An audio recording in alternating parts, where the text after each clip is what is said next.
In 1891, the quiet town of Blackmore, England, hid a chilling secret. One foggy night, a lone man wandered through the dense woods, the air cold and still, until silence turned to terror. Out of the darkness lunged a monstrous creature with razor-sharp claws. His screams echoed through the forest, unanswered, until they faded into the night. His life ended there, brutally and without mercy. The story then shifts to Gwen, a graceful and intelligent woman, watching her brother-in-law Lawrence perform in a local theater. After the show, she nervously approaches him, revealing that her husband, Lawrence's brother, has been missing for a month. She confides her growing fear. On the same night he vanished, 2 people were found dead under horrific circumstances. Lawrence, distant and cold, dismisses her concerns, hinting at long-standing family tensions. Returning to the family's grand but decaying mansion in Blackmore, Lawrence is greeted by his sorrowful father, John. When Lawrence insists on finding his brother, John finally admits the truth. His son is gone. A servant named Singh leads Lawrence to the site where the body was found, and the sight leaves him frozen in horror. The remains were savagely mutilated beyond recognition. Shaken and desperate, Lawrence turns to whiskey, where he overhears townsfolk whispering about the killings. Some blame wild beasts, others accuse the newly arrived gypsies rumored to practice dark magic. Then, one man recalls a nightmare from his youth. 25 years earlier, his father discovered half-eaten carcasses scattered across the moors. He swore it was the work of something unnatural, something bullets couldn't kill. The others laugh it off, but a chill hangs in the air, as if the legend of the werewolf was far from fiction. During the tense conversation, someone mentions a woman who once lived in the area, mocked and shunned for her ties to the gypsies everyone suspected. They called her the mother of the gypsies. The moment her name comes up, Lawrence's expression hardens. He snaps at the men, revealing that the woman they're insulting was his own mother, long dead but never forgotten. The bar falls silent, then erupts in chaos. After a heated exchange, Lawrence is thrown out into the cold night. Furious and heartbroken, he returns to the mansion. Later, Gwen visits him, her eyes still haunted by loss. Lawrence gives her his brother's belongings and tries to comfort her. Then he retreats to his old bedroom, once shared with his brother. The room triggers memories of a night long ago when strange noises echoed through the house. Lawrence, the braver of the two, went downstairs and froze in horror. His father, John, stood beside his mother's lifeless body, a silver-bladed knife in his hand. That sight had scarred him forever. Back in the present, the family gathers for his brother's funeral, grief heavy in the air. Gwen, broken by sorrow, decides to leave for her childhood home, leaving the mansion emptier than ever. John urges Lawrence to postpone his search until morning, warning him that it's a full moon night and that something dangerous roams in the darkness. But Lawrence refuses. As the moon rises, he ventures alone into the woods, where he encounters a gypsy camp.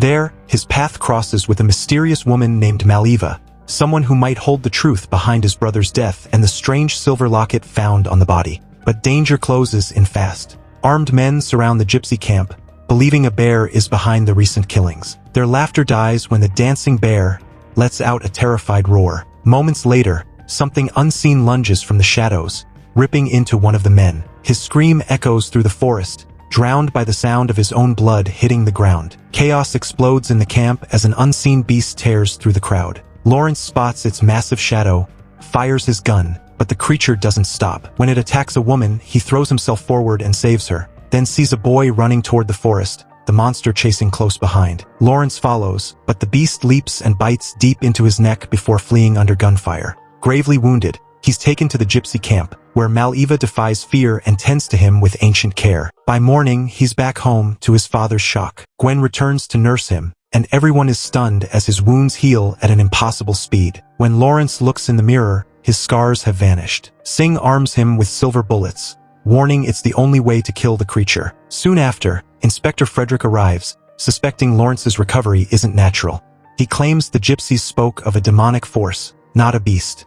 That night, by the quiet river, Lawrence and Gwen sit together in silence, both realizing something inside him is no longer human.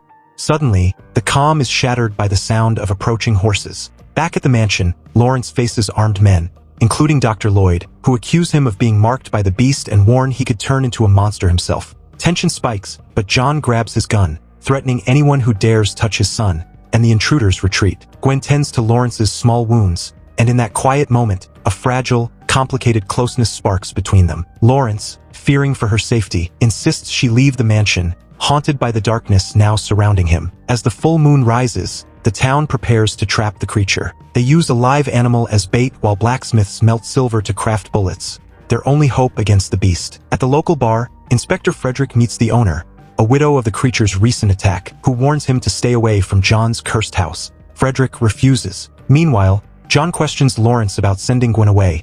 Lawrence admits the house has become a center of darkness and destruction, and he won't risk her life. That night, Lawrence sees his father sneaking out and follows him to the crypt beneath his late mother's grave. Inside, a hidden door leads to a dark underground chamber with a chair in the center, meant as a memorial for his wife. But the place quickly turns sinister. John traps Lawrence in the room, and suddenly a burning surge courses through him.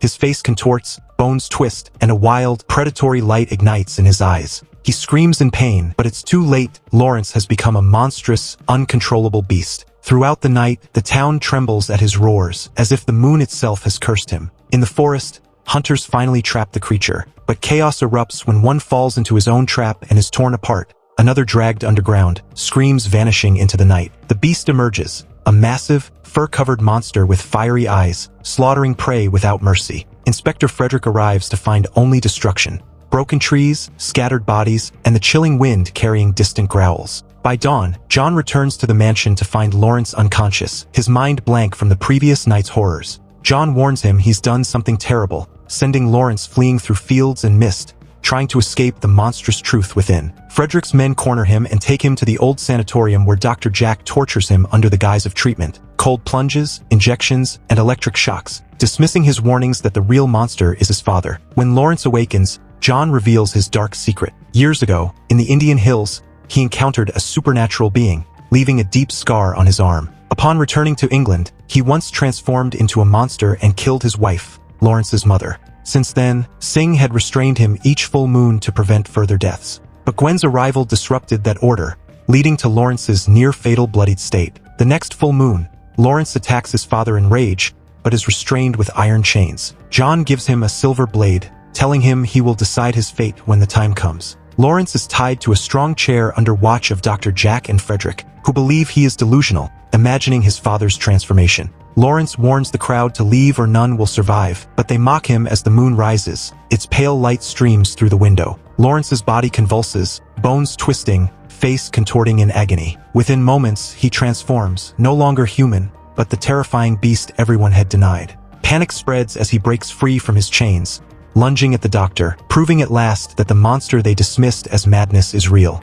With a single, brutal motion, Lawrence hurls the chained beast, himself, out the window, vanishing into the dark night as rooftops blur beneath him. Frederick fires, missing, and rallies his men, chasing the creature through the terror-stricken streets. Lawrence, in his wolf form, wreaks havoc, tearing through anyone in his path, shrugging off bullets, leaping over barricades and rooftops, leaving the city in panic.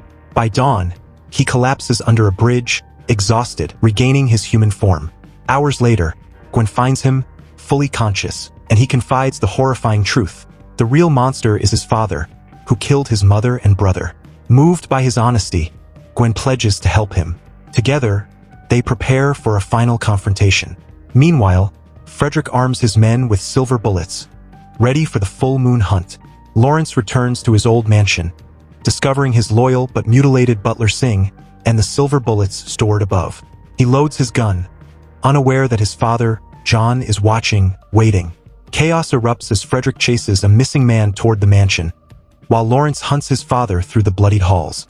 Inside, he finds Frederick's man dead and John calmly playing piano, bathed in flickering firelight. Lawrence fires, nothing. John smiles. The bullets are blanks. The two clash, transforming under the moonlight into monstrous wolf-like forms. Furniture shatters, floors crack, and flames engulf the room. Claws clash as father and son fight with savage ferocity. John's strength seems unmatched, but Lawrence seizes a moment, shoving him into the fire. John screams as flames engulf him. Panting, Lawrence stands over the inferno, picks up the silver blade, and delivers a final, decisive strike, ending both his father and the family curse that had haunted them for generations. Silence falls, heavy and complete, as the nightmare that consumed Blackmore comes to its end. Gwen finally reaches the scene and sees Lawrence fully transformed into an uncontrollable beast. Inspector Frederick arrives, but she steps in, blocking him from killing Lawrence. In a sudden frenzy, The wolf-like Lawrence attacks, biting Frederick and throwing him aside. Gwen retreats while Frederick struggles with his iron staff, powerless against the sheer strength of the creature. Despite his efforts, the beast is drawn to Gwen, forcing her to flee into the forest. Frederick follows with a silver blade, as his men try to corner Lawrence. The chase leads Gwen to a dead-end waterfall, surrounded on all sides. The beast appears before her. She draws her gun, speaking to Lawrence, appealing to the good that still exists within him. But the bloodthirsty monster overpowers reason, pouncing and pinning her to the ground with fiery eyes fixed on her. With no time left, Gwen fires a silver bullet straight into his chest. Instantly, the monstrous form shatters, and Lawrence returns to his human self, relief and love flashing in his eyes. He looks at Gwen, silently thanking her. Moments later, he collapses, lifeless, in her arms. A tense calm falls over the scene. Frederick arrives, realizing his presence is no longer needed. But as his eyes catch the moon, he remembers Lawrence's bite. He, too, is now fated to transform under the full moon, part of the cursed legacy everyone feared. The story ends here, leaving the shadow of the cursed bloodline lingering in the moonlight. This is how our story ends here.